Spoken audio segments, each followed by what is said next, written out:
Assalamualaikum warahmatullahi wabarakatuh.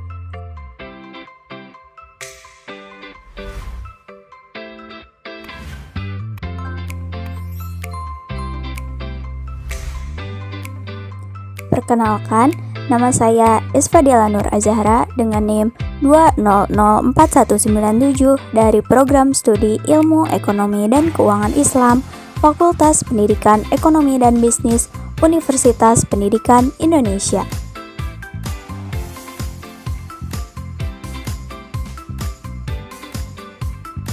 Di sini, saya akan menjelaskan mengenai keseimbangan pasar uang.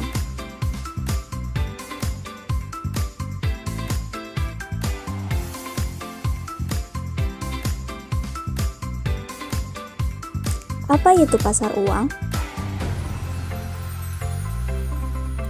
Pasar uang merupakan pertemuan antara permintaan uang atau MD dan penawaran uang atau MS.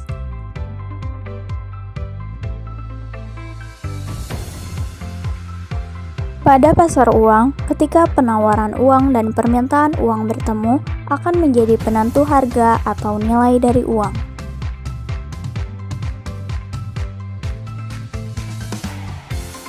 Keseimbangan di pasar uang terjadi ketika permintaan uang sama dengan penawarannya.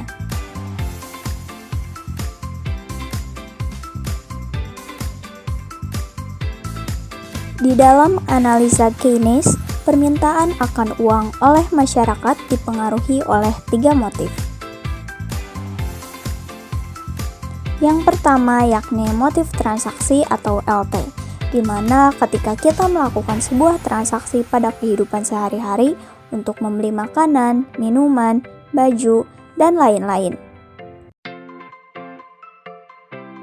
Yang kedua yakni motif spekulasi atau LS, ketika kita memegang uang untuk memperoleh keuntungan atau penghasilan, atau yang biasa disebut juga dengan investasi.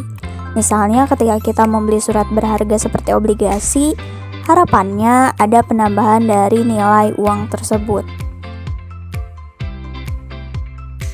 Dan yang terakhir yakni motif berjaga-jaga atau LJ. Kita memegang uang di mana saat berjaga-jaga apabila kita sakit atau memperbaiki kendaraan dan rumah. Yang selanjutnya ada kurva LM. Kurva LM adalah kurva yang menggambarkan keseimbangan pasar uang. Kurva LM merupakan suatu kurva yang menghubungkan titik-titik besarnya pendapatan nasional atau Y pada berbagai tingkat bunga atau I. Fungsi dan kurva LM atau liquidity of money menggambarkan hubungan positif antara tingkat bunga dengan pendapatan nasional yang terjadi di pasar uang. Kurva LM mengilustrasikan bagaimana keseimbangan pada tingkat bunga, yaitu tergantung pada tingkat pendapatan.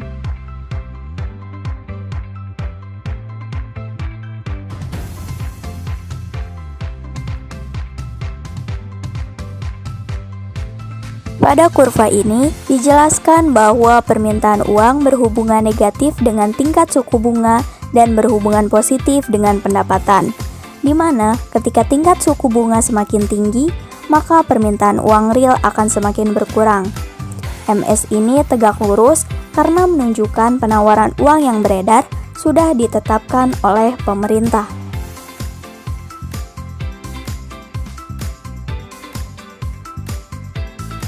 Dan pada kurva satu lagi, semakin tinggi pendapatan, maka semakin tinggi pula permintaan uang real.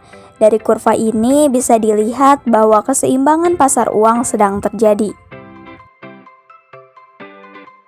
Yang selanjutnya ada fungsi LM. MS sama dengan MD atau MS sama dengan LT ditambah LS ditambah LJ, di mana MS ini artinya money supply, MD ini artinya money demand, LT artinya motif uang transaksi, LS artinya motif uang spekulasi, LJ artinya motif uang berjaga-jaga.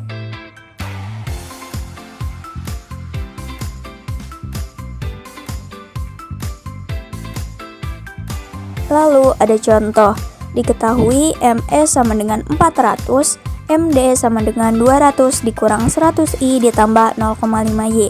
Ditanyakan fungsi LM? Jawabannya, sesuai dengan rumus yang sudah kita pelajari tadi bahwa fungsi LM yakni MS sama dengan MD. 400 sama dengan 200 dikurang 100I ditambah 0,5Y. 0,5Y sama dengan 400 dikurang 200 ditambah 100I. 0,5Y sama dengan 200 ditambah 100I. Y sama dengan 200 ditambah 100I dibagi 0,5. Y sama dengan 400 tambah 200I. Jadi, fungsi LM tersebut yakni sebesar Y sama dengan 400 ditambah 200I. Keberadaan kurva LM dapat berubah bila terjadi perubahan pada sektor moneter atau pasar uang yang diakibatkan karena adanya kebijakan pemerintah. Kebijakan pemerintah yang ditujukan untuk mempengaruhi kondisi moneter disebut kebijakan moneter atau monetary policy.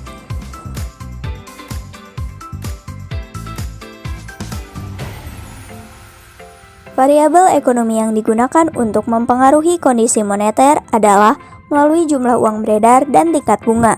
Kebijakan moneter murni adalah kebijakan moneter yang tidak disertai dengan berubahnya pengeluaran pemerintah atau G, pungutan pajak atau TX, dan pembayaran transfer atau TR.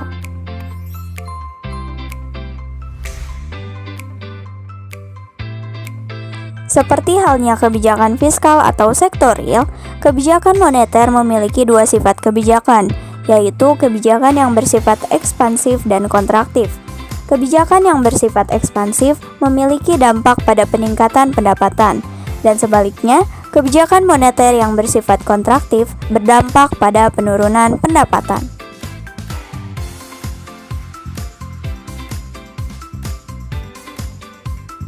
Yang selanjutnya ada penurunan kurva LM. Kurva LM merupakan kurva yang menunjukkan keseimbangan di pasar uang pada suku bunga atau R dan pendapatan atau Y yang bervariasi. Untuk menurunkan kurva LM, maka kita harus melihat bagaimana pengaruh perubahan keseimbangan di pasar uang sampai membentuk kurva LM.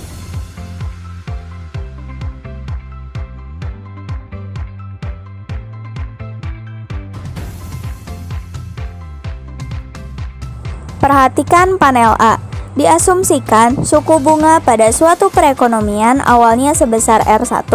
Bila tingkat pendapatan meningkat dari Y1 menjadi Y2, maka hal ini akan menggeser kurva permintaan uang real dari L1 ke L2. Hal tersebut menyebabkan kenaikan suku bunga. Kenaikan suku bunga ini diperlukan untuk mempertahankan keseimbangan di pasar uang, sehingga keseimbangan pasar uang bergeser dari titik A ke titik B. Bila pendapatan mengalami peningkatan dari Y1 ke Y2, maka permintaan uang real akan meningkat dari L1 ke L2. Pada panel A, hal ini akan mengubah keseimbangan suku bunga di pasar uang dari R1 ke R2. Perubahan tingkat output dari Y1 ke Y2 dan perubahan suku bunga dari R1 ke R2 membentuk teori ekonomi makro lanjutan. Kurva LM pada panel B. Titik C dan D pada kurva LM menunjukkan keseimbangan di pasar uang pada titik A dan B pada panel A.